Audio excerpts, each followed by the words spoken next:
Welcome back to the Family Section podcast. Tony Masserati, Greg Bottenhorn of Jasby. And again, the Family Section podcast presented and sponsored by our friends at Jasby. The debit card for kids, free, no fee debit cards for kids. I got it right that time, Absolutely. Greg. The no fee debit card for kids. And it is a great way to teach your kids about family finance. And again, the idea of this podcast is really all things family related, both financial and otherwise. But in this episode, Greg and I want to touch on something that I think is a topic of conversation among many parents, if not all parents. And that is youth sports and how they have evolved from the time when we were kids and how they've changed to I don't want to say the horror stories per se, but you get the idea. We've all had nightmarish experiences with youth sports. And so let me just start with a very simple question for you, Greg, which is youth sports today compared to when we were a kid. What is your general assessment? Ugh is my general assessment, Tony. It's honestly, it frustrates me because and I know you and I were both athletes as we were growing up, but that was really the central part of my life up until I was about 18 years old, was sports and the different seasons and the different sports that I played and the teammates that I had, the coaches that I had. And I think a lot of who I am as an adult, the foundation of that was built from lessons I learned playing sports. So quite honestly, I don't see kids learning those lessons anymore. And part of it is every kid gets a trophy, right? Which I know everybody talks about, but it's true. So I learned in sports how to lose and how to lose graciously and how to be a good sport. And that you've got to work hard and practice hard and all that fun stuff. But kids, unfortunately, aren't learning a lot of those lessons. I'll tell you the other big one, Tony, is just the parent involvement. Like, when I was a kid, parents would come and they'd watch, but nobody really got, rude, certainly, but even super loud or, we were all out there to have fun and all that stuff. And it's not that way anymore. And we'll get into why that is. But I'm kind of disgusted, quite honestly, with how youth sports is today. I don't know. What about you, Tony? Well, so no, look, I think you're saying something a lot of people feel. I feel the same way you do. And I think the two things you're talking about are related. So kids aren't learning lessons anymore because, frankly, parents are screwing it up. I think it's that simple. So, and look, I'm not telling you every case is the absolute same, but I think that is really what's at the core of the matter. When we were kids, you played sports because they were a vehicle for life lessons and because they taught you things and because, look, we like them as kids. We like to play them. We want to be part of something that's bigger than us. And that's what being on a team is. And there is great value in that in terms of learning where you fit in a group, learning to appreciate everyone's talents in a group, everyone's contributions to it. Some are greater than others, but at the end of the day, we all have the same goal in mind. And so to me, that's where the value was in it. Somewhere along the line, parents started viewing them as an opportunity to get scholarships, pay for tuition. They became economical decisions. They became competitive decisions as opposed to value decisions. And I think that has screwed up the whole thing. Now, again, if we're talking about, the effect on the kids in particular, and I know you have a feeling on this too. When we were kids, Greg, the 3-sport athlete was a common thing. There was a kid who played football in the fall, basketball in the winter, baseball in the spring, or it was soccer in the fall. And, again, soccer's a fall sport here in New England. I don't know where it is other places, or track in the spring. You get the idea, but there was something to do year round. Now, coaches expect kids to play one thing year round, go to camp during the summer, play AAU, commit their life to it. And again, I think the parents are a big part of the problem in this too, because the whole idea is you have to get good enough where you can get into a good college or get a scholarship, or I just think the motivation has become completely different. Oh, it's crazy. Not only that, Tony, but what you just said, the best athletes played multiple sports. Like, it was the guy that just played basketball generally wasn't one of the best overall athletes. It was the kid that, played football and basketball and baseball, or again, mix in any sports you want there. I was a wrestler in the winter. So, but it was those kids that were the best athletes. And honestly, I think that one, in a lot of cases, makes you better in another, which I think honestly is getting lost today. But one of the other things you said, Tony, is that a big part of sports for us growing up was that hanging out with your friends and spending time with your friends. And now that's just not important anymore. What it is I got to make sure I get seen by the right people doing the right things. And it's not about the friendships and the teammates or even the coaching. I'll tell you, I coach youth football, and it's tough. It's challenging today with the parent involvement. So. Yeah, and look, again, I blame the parents. I blame the parents for screwing it up, and I am one. I like to think I'm not one of the psychos, but when my kids were younger, I probably got sucked into some of it. And then you sort of wake up and say, what am I doing here? Like, let's just let them play and let's let them figure it out on their own. And then, but inevitably there were those that take it a little too seriously and view it as some sort of competitive thing with their neighbors. And then it becomes a problem. Yeah. And, I don't know, I get frustrated by that. And, your point about the 3-sport athlete, Greg, just quickly, years ago, Felger and I were doing a show and we started talking about the U.S. Olympic hockey team. And obviously, the Olympics are ongoing as we speak. But in the case of, the men's Olympic hockey team, back in 1980, when Felger and I and you were kids, there were a good number of kids on that team from New England. Well, at the time we were doing, at the time we were talking about it, there were very few, if any, kids on the team that were from New England. And we got a call from the hockey coach at Catholic Memorial, from Catholic Memorial, Bill Hansen. He's a longtime high school hockey coach in this area, because we were asking the question of why aren't as many kids coming out of New England and Boston as had in the past? And he said burnout. They're playing year round. They're playing too many games. They're not spending enough time practicing. He wanted kids that were 3-sport athletes because they were getting burned out otherwise. And to me, it was a classic, and this was an expert now, right? Again, this is one of the most accomplished high school hockey coaches in America saying that we ruined it. We ruined it. The parents, the whole idea of intense just destroyed the whole idea. And that was very revealing to me. It left a mark. It made an impression on me when he said it. Tony, that makes perfect sense. And think about just how that's going to relate all the way down. And I think what'll probably end up happening is we'll see, I know we're starting to see it already, but more and more of these professional athletes retiring early, right? Because again, it's the same reason. It's like, okay, I've been doing this a long time, year round for a long time. They've never had a break. We used to at least, again, I played 3 sports, but in the summertime, yeah, you'd lift some weights and get in shape for football season. But generally, like, summertime was a time off where you just relaxed and like went to the beach and did other things. And yeah, towards the end of the summer, you have to go to football camp or whatever, but it wasn't this year-long. I've got friends whose young kids play hockey, and I know your kids play hockey, but she tells me all the time, like, it's constant. She's literally, he's got hockey like 4 or 5 days a week, almost year round. And on days when he's not on the ice, he's off the ice with a training coach. Like, it's incredible. Yeah, it's an edge. Well, he's got an edge class on Tuesday. He's got skills on Thursday, practices on Monday and Wednesday. He plays on Saturday and Sunday. So now he's on the ice 7 days a week. Yeah, and crazy. And look, I get it. Hockey is in some ways is a little different because it's all predicated on ice time. So okay, fair. Right. It's not like you can skate in your driveway, right? So I get, in some ways I get it, but I think it's become that way with all sports, Greg. And I think it's nuts. We don't, it becomes work for them. And oh my gosh. Yeah. How many stories have we heard about kids that get burned out? Or seriously injured. I mean, you hear stories now. I know a family whose daughter's a gymnast, and she just had like serious, like almost knee replacement surgery. I think it almost even was knee replacement surgery. She's 17 years old, and it's because she's been doing gymnastics pretty much every day since she was 4. Right?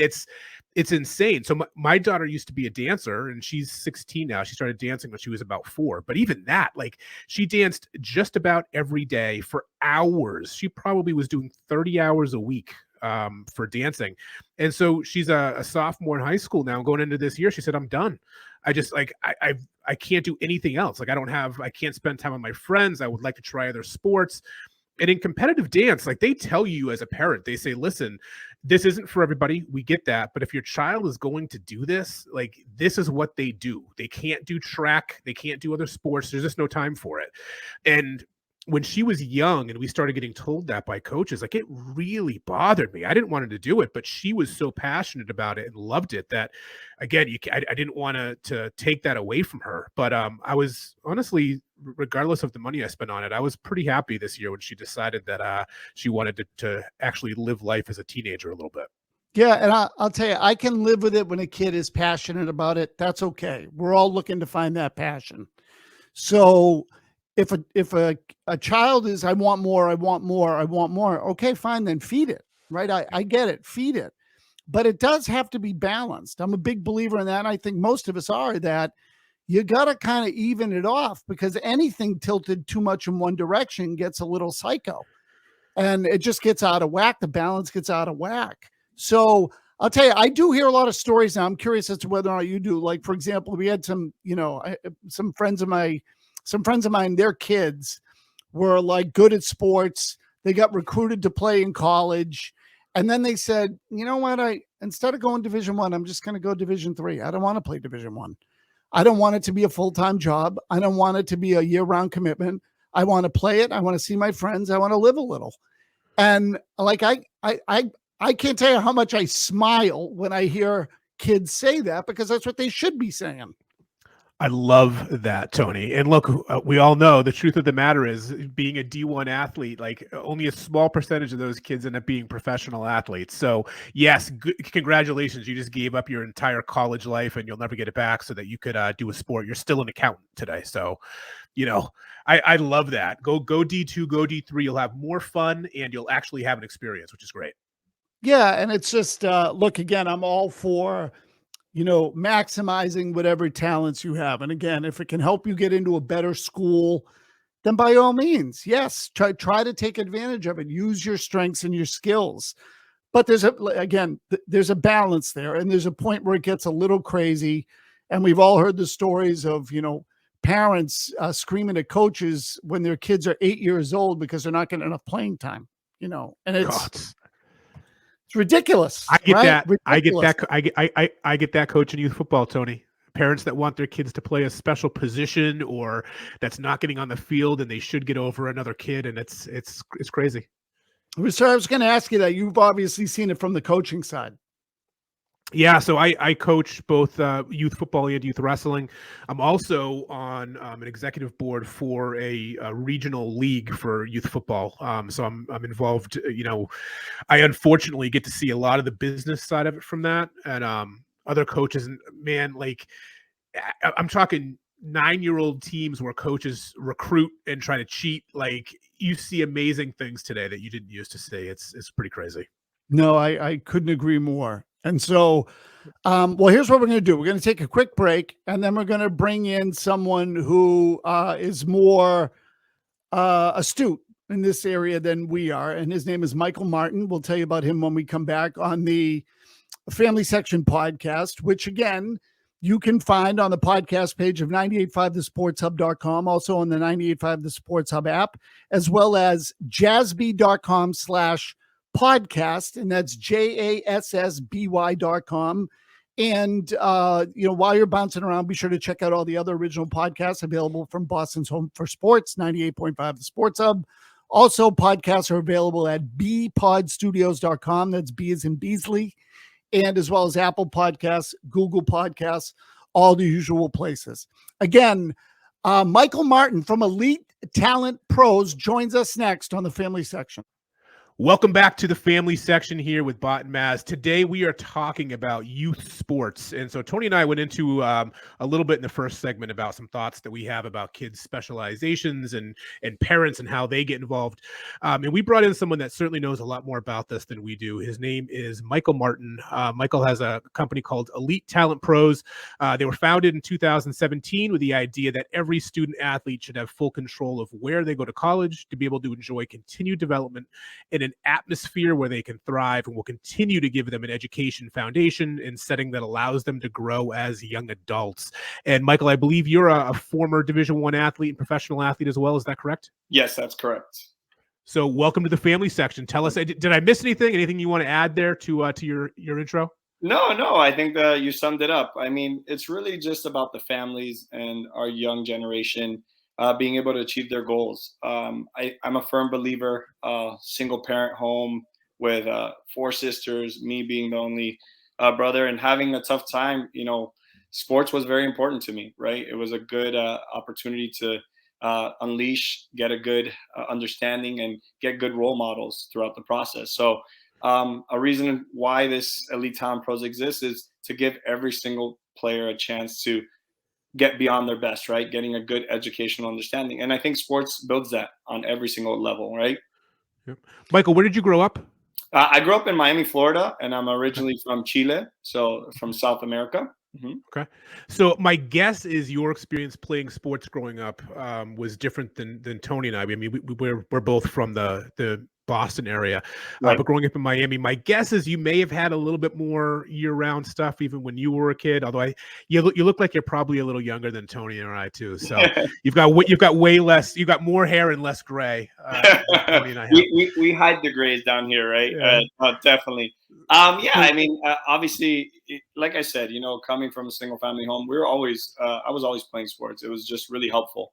And, being a multi-sport athlete, growing up in a hotbed such as South Florida, playing with the likes of Frank Gore, a bunch of professional football players, hockey players, anything, you name it, basketball players coming through. We have really good, just a good spoon of athletes down here. So you were always kind of thrown upon if you have to perform, right? But it gave you a good atmosphere. It gave you a good ability to understand that even through losses and wins, you learn something, right? You learn to be humble. You learn to be just a good individual. You learn to be a team member. You learn to be a family member. You learn to be able to understand that where everyone, even if we all come from different locations, we all had one passion in mind to working together. And I think that's probably the biggest difference that I've noticed in South Florida.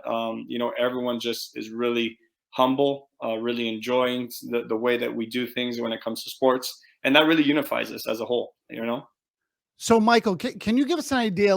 Because Craig and I were saying that, it feels like some of the balance now with youth sports has gotten completely out of whack. I mean, it just feels like there are people that, so we have spent some time focusing on the negative on it. There's a lot of positive that comes with it too, because I'm a big believer in sports as life lessons, as you were basically touching on. But can you tell us just at the outset, give us what exactly does Elite Talent Pros do? Like, do you train kids? Is it like, what is the company's sort of like, give us an idea as how it would work with a typical family? Yeah, of course. I mean, we look at it as a whole, right? Just sports is the center of it. So we look at from what they want to get out of an educational scope and what they want to get out of their player development. That's really where we build out our plan as a company. The most important thing is looking at each individual player and what their expectations and what they're thriving to achieve. Now, do we do additional training? Yes, we have plenty of partners that help us with that aspect. And if the families need those additional resources, we reach out to those people. We know based on their strengths and weaknesses what they need to improve. Talking through with college coaches, we start to identify metrics that are in demand, or what they're needing or lacking, or what they're executing well. And that's really what we do. We break down each individual pathway for each individual player to be successful, whether it's in the academic setting or whether it's in the athletic setting. And we look at the family as a whole based on what they want to achieve throughout their whole process for recruitment. So, Michael, one of the things you just said is really interesting about the family as a whole. So, who's driving a lot of these conversations? Is it generally the student athlete themselves, or is it the parents? Well, I think in order to have a successful recruitment process, it really has to be driven by the athlete, to be very transparent, because they're the ones that are going to be putting in the work. They're the ones that are going to be putting in the efforts, and it's their life, right? They're kind of getting to that part of their life where they're starting to cut the cord from their parents, right? Being self-aware, being kind of making their own self realization of what they would like to do and the type of athlete and the type of adult they would like to be. And so it really is important for them to take it on upon themselves to making those necessary steps to be successful. Now, yes, we have parents that obviously want the best for their children, and they want to sometimes guide them. But usually, the most important thing is for the student athletes to kind of self identify, because that's what colleges want, right? They want them to grow and be the mature individual that they are going to become in the future, and try to give them all the necessary tools in order to be successful, if that makes sense. So, where do you stand then on specialization, right? So, Tony and I talked a lot in the first segment about that. When we were growing up, we played multiple sports. I think that was really important. Tony had told actually a really powerful story about how kids are getting burned out, specifically up in the Northeast on ice hockey these days. But where do you stand on specialization? What do you recommend to your athletes? Right. So I can actually sum that up in one word: fun. Fun. It needs to be fun.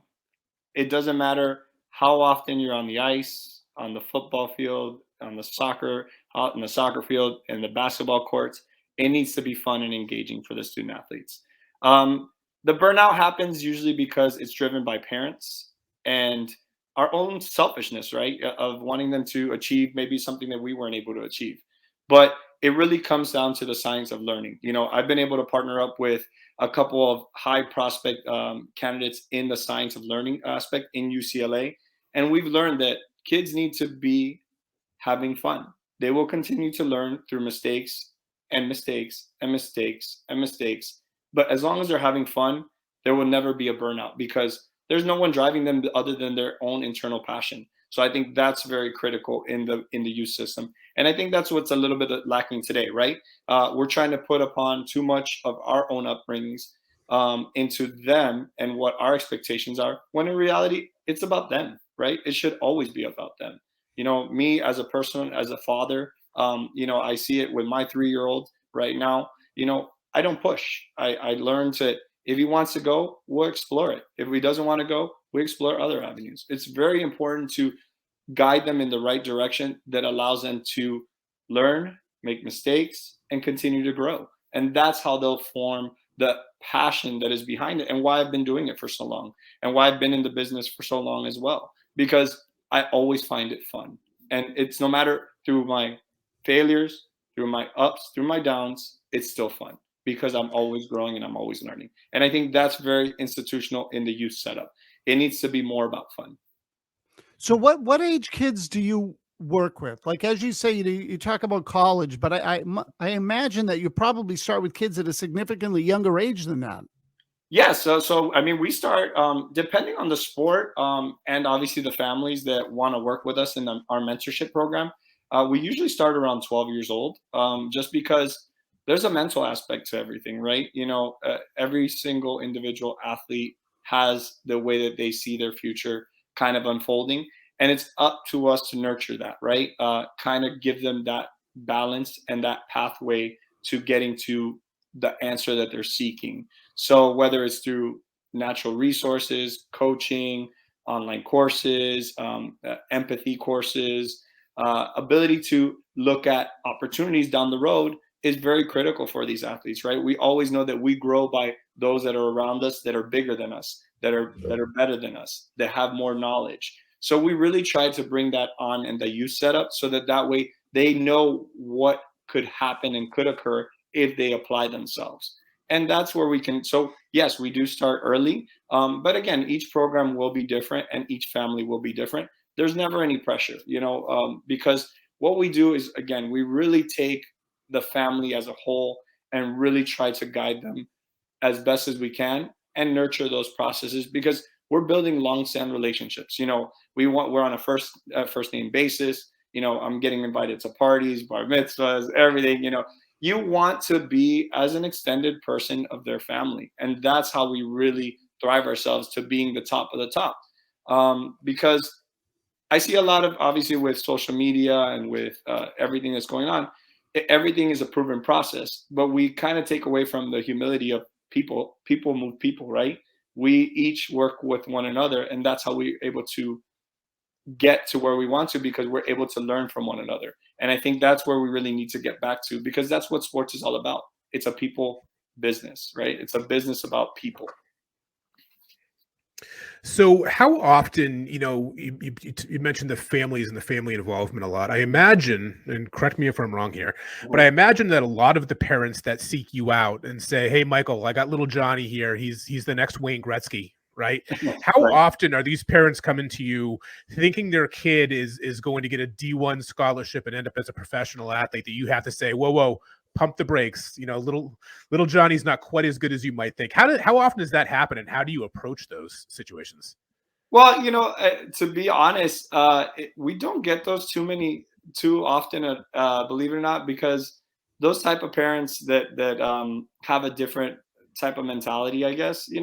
And it's not to say that we won't help them, and we don't, and we would love to help them achieve those goals, but they have kind of their own path. So if we do come across those individual parents, I'm honest, I'm holistic. I look at it as a whole, and I look at where they are executing very well, and based on the trajectory of growth that we know, and based on the metrics that are allotted to us through science, through sports, through colleges, even, right? Each college holds their own metric system. Then we can really give them a really holistic and really, I guess, straight answer to, are they capable of doing that? Now, if we're taking, Wayne Gretzky, I mean, we all know, I mean, the amount of hours that man put in to be the top. I mean, you can put him probably on the pedestal of a Kobe Bryant. 6 to 7 hours of meticulous work off the ice, on the ice, when no one was watching. Do they have the capability? Absolutely. But in this generation, we have to know that we are our own person, right? And we are the next Wayne Gretzky, or we are the next, Michael, Greg, Tony. We are our own entity. So I really try to push that onto the families, that you're never going to be able to replicate someone's success. You just have to focus on yourself and create your own path and your own story. And do we have those parameters and metrics? Absolutely. But I think that we can always push past it, because you see it nowadays in sports, right? You see the next generation. You see the next in soccer, Messi, Ronaldo's. You see those up and coming that are doing things differently. But when you go back to, comparing and contrasting, it doesn't do anyone any service, because at the end of the day, you're taking away from what they've worked so hard to achieve.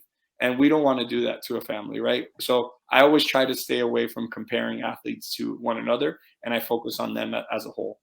So I love that. One of the things you said in there was that we're our own entities, right? So actually, Skaz, one of our producers during the break, had mentioned something I think is really important to this process, I imagine. How have the new NIL rules kind of changed that for these kids in terms of how they're preparing to go to college and get scholarships and things like that?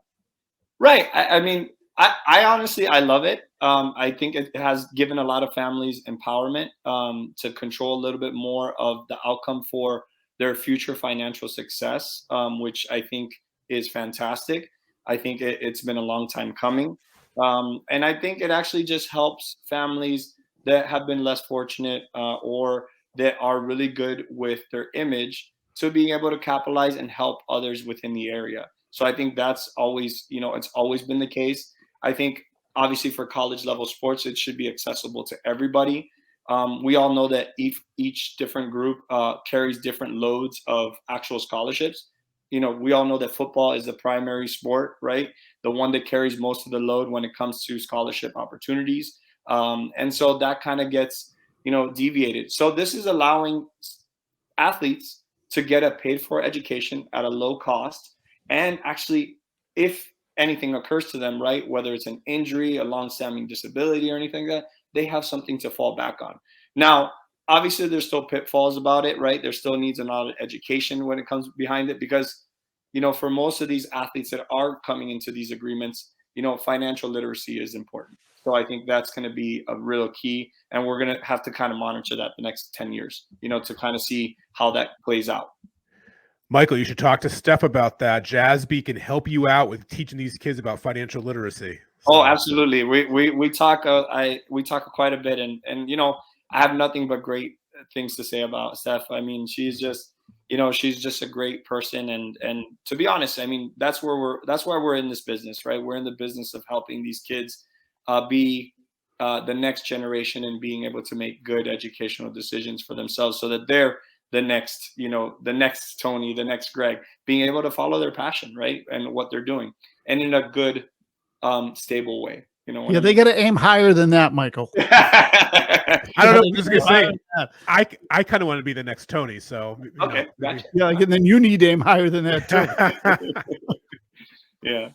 But yeah, I mean, look, like I said, I think it's great for the sport. I think it's only more things are going to come. And I think, the more that you can put it in the hands of these families to have full control, I think it's going to be for the better of the sport. It's going to bring back that level of competitiveness, because as you saw it in college football, I mean, you got more kids spreading around in different programs than the Big 12, and then the powerhouse schools. You have other sports as well kind of making their mark because of these programs like this. I even know in the school sector, we're dealing with a lot of really great communities that are offering, collegiate, junior college opportunities, so these kids can get credits beforehand, before even graduating. Really sets them for success, right, in the future. And I think that's allowing these kids to be more vibrant of picking different avenues of just money, right? Just, they can actually look at the development side. Michael, just quickly before we wrap up, where are you based? I am based in South Florida, in Miami specifically, but we have recruiting coaches all over the country. Currently, we have Tennessee, Chicago, we have North Carolina, we have upper state Florida, we have California as well, and in Oregon at the moment. We've grown quite fast. We're always adding, because I'm very mindful that it's a people-driven business, and we have to put the right people in place. I've been recently fortunate enough to bring on an Olympian athlete to our program, which has been phenomenal. So that means that our vision is working, right? Our vision as a company is working. We want to be impacting everyone one step at a time, and through the right tools, right? What you see is what you get. When you're talking to someone, you're talking to truly someone like myself, someone that has been through the experience, that's been at the highest level, and knows everything that you've coming through. And then if we're not, we definitely will look for the right resources to be able to give you what you need. So Michael, who do you want to find you, and how can they find you? Yeah, so I mean, we have obviously, we do a lot of. We just started in a social media space. I've always been a old school kind of way where people, I talk to people, pick up the phone, and but they can find us on our website. It's www.elitetalentpros.org. And then, they can also find us on social media on Elite Talent Pros on our Instagram and Twitter account. And again, they can always reach out. We're always open to having honest conversations, because we're about the individual. We're not looking to close a service or sell a service that doesn't help them in the long run. We're about people first, and we want to really, if we can help them in any way possible, we always do. So I think that's the most important thing. And then just keep growing, right? Just keep growing, keep meeting the right people, right? Keep impacting families. I think that's going to be really critical. I want to get back to the stage where, again, the sports is driven by people, right? No longer data, but about, the things that you can't control. I mean, you look at the Super Bowl recently, right? You had a 0-star athlete be the number one player in the NFL for a day in time, right? So it goes to show for every athlete in this country that anything is possible if you put your mind to it. And no matter what resources, you're going to be able to go somewhere and continue to develop, and then hopefully get yourself an opportunity. Well, listen, Michael, we can't thank you enough for your time. Oh, likewise. Thank you. Yeah, so we appreciate it. I mean, kids sports are, as you know, a big deal now. Yes. And so, yeah. So thank you. Greg, do you have anything you wanted to add before we go? No, I think that last point he made was the perfect place to end. Okay. So again, our thanks to Michael Martin for joining us. And just a reminder, you can find the Family Section podcast on the podcast page at 985thesportshub.com, also on the Sports Hub app. And while you're there, be sure to check out all the other original podcasts available at 985thesportshub.com. And you can also find the podcast at bpodstudios.com. That's B as in Beasley, Apple Podcasts, Google Podcasts, and very important, jazzby.com/podcast. Again, thanks to our friends at Jazzby, including Greg, who's also a friend. jassby.com/podcast. And we'll catch you next time on the Family Section. Bye, everybody.